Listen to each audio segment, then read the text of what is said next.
We've all heard the conventional investing wisdom that says you want to go against what's popular and basically trade or invest against the herd. But does it ever make sense to actually trade along with the herd? We're going to dive into that and more today. But first, if you're new here, I'm Chris Dunn, known as the world's first Bitcoin trading and investing educator. Been doing this for over 10 years, and let's go ahead and jump right into the charts. The first thing I want to talk about is when does it make sense to trade with the herd and when does it make sense to counter trade the herd? And an example of this, and what's funny is actually this week, 10 years ago today, Bitcoin was hitting over $1,000 in really its second price bubble, but this was kind of the first major one that caught Main Street's eye. And right here in late November, early December, price was topping out. And I wrote a blog post talking about how I thought a bear market was coming and I thought prices were overextended. And where I think it makes sense to actually counter trade against popular opinion is during extreme pivot points. And these only come usually maybe once every year or two. And you can see back here in 2013 into 2015, we had an extreme pivot to the upside where euphoria took control.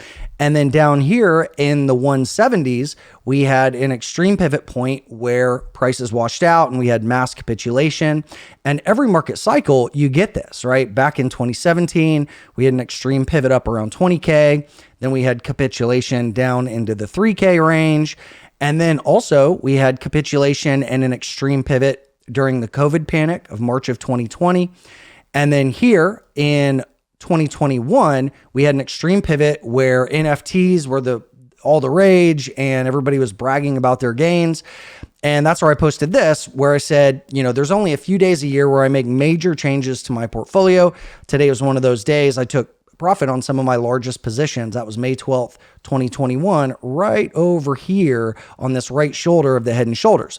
And one thing I look for is the time periods where it makes sense to either trade against popular opinion by either counter trading that and either buying dips on capitulation or selling or shorting at highs. But the other kind of key thing here is that there are time periods where it makes sense to trade along with the herd. In fact, I'm usually doing that more often than counter trading. And that's one thing that I just think is really important is for people to understand the difference between when you have a clear trend and you're making healthy runs and retracements and there's fresh capital coming into a market, fresh sustained capital, right? We saw that also back in 2016 and then into 2017 during this healthy bull trend. But what you always want to look out for is moments in time where things just get overexcited to the upside or over depressing on the downside. And when we first noticed that Bitcoin was actually trading in kind of market cycles back in 2015 and 16, it was still too early to know, but we had hints, we had clues, right? And this is where I started doing videos talking about market cycles and the different phases and kind of how to know where we are in the grand scheme of things. And nowadays it's actually even better because people have created tools like Glassnode, where we can look at different on-chain kind of fundamental factors. And we have mental models like, stock to flow ratio. And in a way, this stuff has become kind of a self-fulfilling prophecy. It's not perfect, and you can't guarantee that any one of these indicators is going to work. But when you look at the odds and how things have played out in market cycles so far, a lot of these things have been really good market bottom and market top indicators. Another one, MVRV score. Anytime you get down into this green level, it's a good buy. Anytime you get up into the red, it's a good sell. So again, we have several of these. I actually did a video series a couple years ago talking about the different fundamental kind of on-chain market factors or things that you can look at to help you make these decisions. But the biggest point of this video that I wanted to just help you kind of see is it's okay to trade with the herd. And it's also okay to go against popular opinion. You just have to know when the timing is right? It could be either extreme panic, where it's a great buying opportunity, like when we were down here in the 4Ks, actively buying the COVID panic, or when we were selling, Elon on SNL pumping Dogecoin. And then what's funny is, you can see even down here in March of last year, this was the FTX panic, right? And that was the low. So when things look their absolute scariest, that's a great time to get out. But you can see for all of 2023, Bitcoin has been in a technical bull trend, and we've been making healthy runs and retracements. So I haven't been counter trading this. I haven't been shorting against this trend. I've just been buying dips and breakouts and going along with the bull trend because I recognize where we are in the grand scheme of things with the market cycles, with the fundamental on-chain factors, and price action has confirmed that.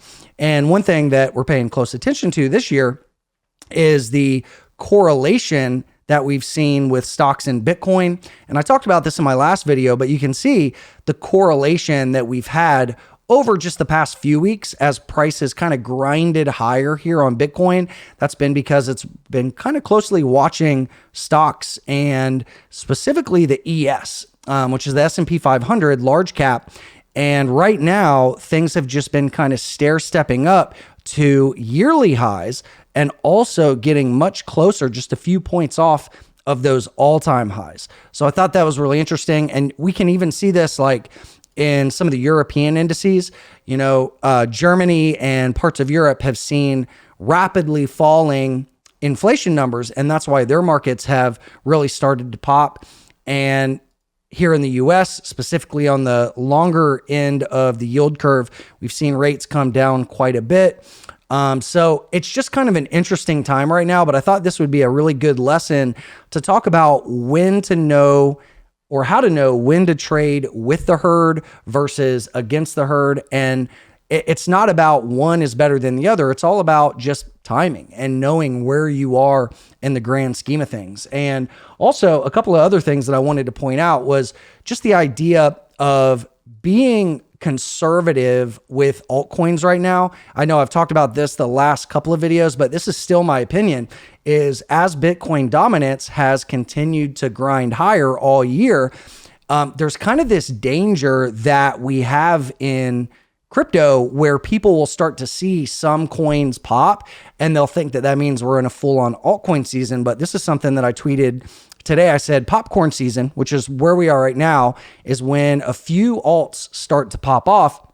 That's dangerous because it can trick people into believing that it's better to actually hold altcoins instead of Bitcoin. But the Bitcoin dominance chart actually proves that is not true. On average, you would do better holding Bitcoin. Now, are there alts that have been gaining faster than Bitcoin? Absolutely. But there's a big difference between I've seen some people saying we're in an altcoin season. Guys, we're not in an altcoin season. You can see that by looking at the total 2 and total 3 chart, where this has been dramatically underperforming, right? So alts exclude, hell, let's even include Ethereum. On 2023, going into the last month of the year, this is up 51%, where Bitcoin is up 134%. So on average, you'd be better just holding Bitcoin. Now, yes, there are some alts that have shown alpha, but if you're using like a typical altcoin season strategy where you go out and you just try to shotgun buy, dozens of alts that some YouTuber put on some bullshit list, you're going to underperform. So just know that, there's a few things to think about. One is the overall macro trend in Bitcoin. And is that correlated or uncorrelated with the stock market? The second big thing to think about is, how are alts related to Bitcoin? Are they outperforming, underperforming, or kind of tracking with Bitcoin? And whenever we do hit kind of the later stages in the bull cycle, that's where alts tend to make their biggest kind of parabolic moves. And we're just not there yet. Will it come? Maybe. We still have a lot of headwinds with the Binance stuff. As you guys know, I've been just very conservative all year. And I've probably missed out on some alts that have made some big moves, but I have been positioning. I think I have like half a dozen altcoin trades that I've taken over the past month, somewhere around there. So we'll see how those perform. But again, I'm still biased heavily to Bitcoin. And it's funny, whenever I posted this today, let me see if I can find the comment. Somebody said, Chris is gently drifting towards maxi status. Must have been that video that I did with American Hodl And Brad, actually, I'm not a maxi. Well, let me take that back. I am a maximalist. You know what kind of maximalist I am? A profit maximalist. I just want to make money. I don't give a shit about being tribal about Bitcoin or this altcoin is going to win, or I just look at the data and I let the data decide where I put my capital, because my only goal is I don't care about being right or wrong. It's about making the smartest plays where I have the best chance at growing and preserving my wealth and also managing risk and downside. That's all I care about, guys. So I just encourage people, don't get tribal. Don't get overly focused on, getting the Bitcoin tattoo and saying you're a maxi, or chasing some shit coin that's going to ultimately go to zero in a couple years anyway. All right. And there's a couple points I'll make, and then we'll wrap this up. A couple of things that, I've been thinking about over the past decade that I think are extremely true right now is, no matter what the markets are doing, keep this in mind. Humans will always do irrational things that drive prices way below and above their fair or real value. And again, that can be subjective. We look at stocks differently than we look at Bitcoin, differently than we look at gold, differently than we look at startups and real estate, right? So just know that humans' irrational behavior is what moves price around. And the better you understand it, the better you can take advantage of it, and the more effective you're going to be at building wealth. I hope that makes sense.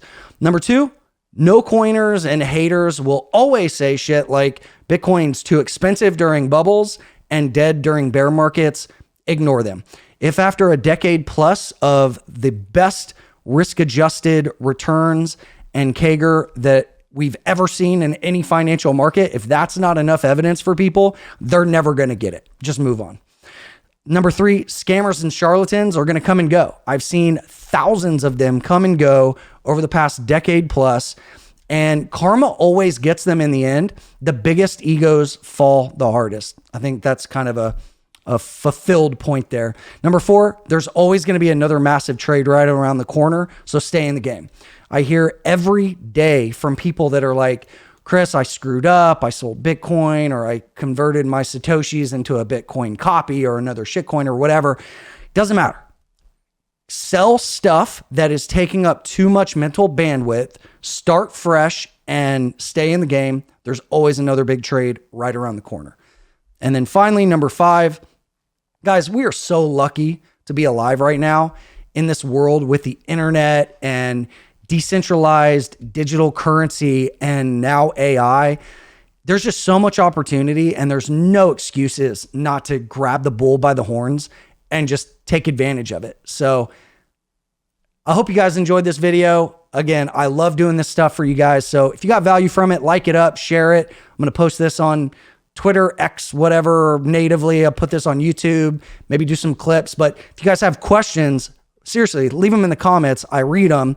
I try to sift through all the robots and all the scammers that are in the comments, but it's overwhelming, but I can see the real shit. So leave me a comment. Let me know what you think, what videos you want to see me do in the future.